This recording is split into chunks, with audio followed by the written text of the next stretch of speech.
Dolphins are talking, but what are they saying? Brett, this is one of my favorite stories I think we've ever covered for Pop Trigger, and it is about two dolphins who've been recorded having a conversation with each other for the first time after scientists developed an underwater microphone that can distinguish between the two voices. And the interesting things that I want to point out before we get into this is, so they can distinguish between these high pulsated clicks that we hear, and they form individual words with grammar and syntax in there, much in the same ways that humans speak. But the interesting part of this story that really resonated with me is that the lead researcher said, quote, The guy one is a bitch.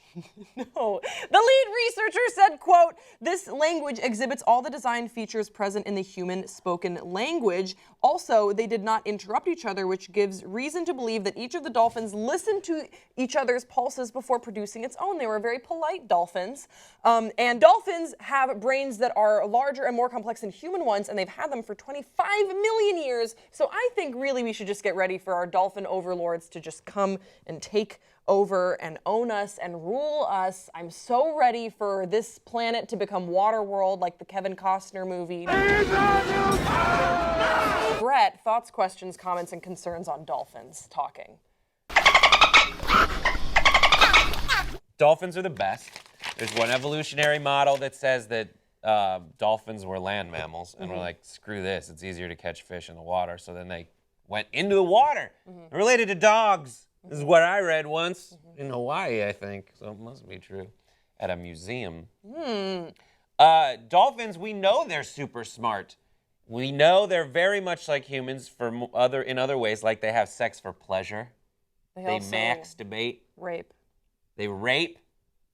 Thanks, Grace, for that. I don't want to dwell on that, but yes, they do. You brought it up. I was going to glass, but now we're talking about it. Okay, let's talk about something else. And that's good. Now we're talking about it, and that's the dialogue we're trying to start. Let's also talk about how these researchers believe that humans need to be the first ones to establish a relationship with these intelligent beings, and we need to overcome this language barrier that is standing in the way, and we can learn their secrets, basically. Most of their communications were misinterpreted as amusing attempts to punch footballs or whistle for tidbits. There is a show that needs to come back on Netflix the way that other old shows that are no longer on television have come back.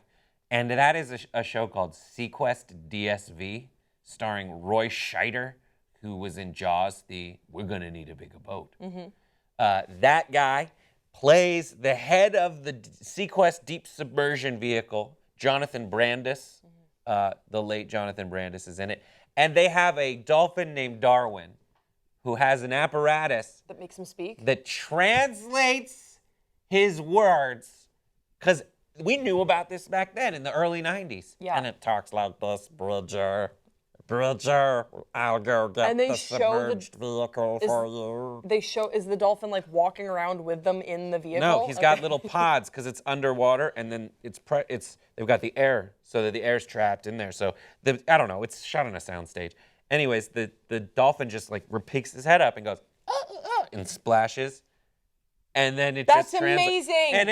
And why don't we just use that? It's been invented. It's already been invented. It's on that show. I would love that. And another thing that I wanted to say that I thought was pretty cool about this is that in the past, scientists have been able to distinguish sort of what dolphins are saying and when they use their words. Like in 2007, they were able to piece together that dolphins were saying things like, hurry up, I'm here, where is everyone? Which I text all the time. I know, which is, I relate very deeply to that statement. And then the other one that I relate even more so to. Dolphins have FOMO. Yeah. The other statement that they could distinguish was, there's food over here, which is, again, that's something that I've said multiple times to Hassan to get him to go somewhere. And then the other thing that I wanted to say is they could. Somewhere, wherever he is, his head just kind of popped up. Popped up. There's food somewhere over here.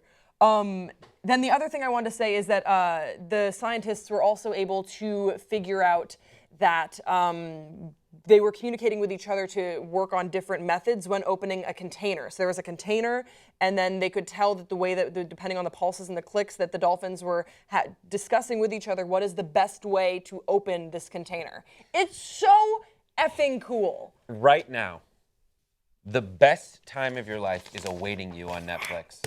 And you need to watch Human Planet. Yeah.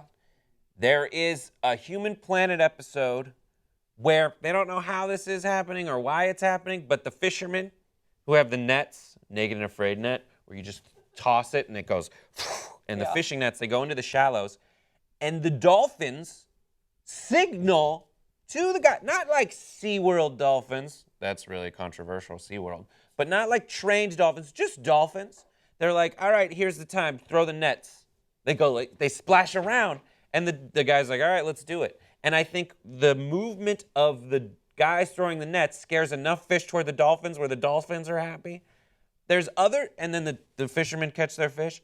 There's other times on planet Earth and, life where you watch the dolphins, some of them just kind of chase the fish onto the shallows and wait till they freak out and then just kind of scoop them up. Others, they blow bubbles and kick this dust in circles. And that gets the fish are afraid that they can't go through that. So the fish get all corralled and the dolphins wait. A lot of them, they blow bubbles and they wait till the fish jump over the bubbles to get out, and the dolphins just catch them in their mouths.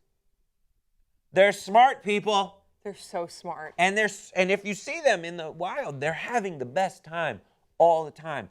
And sharks don't mess with them. Yeah.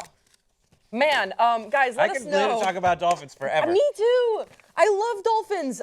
Okay, so let us know in the comment section below if you have any other cool factoids about dolphins or sea creatures. We'd love to hear them. Don't forget to subscribe to this channel.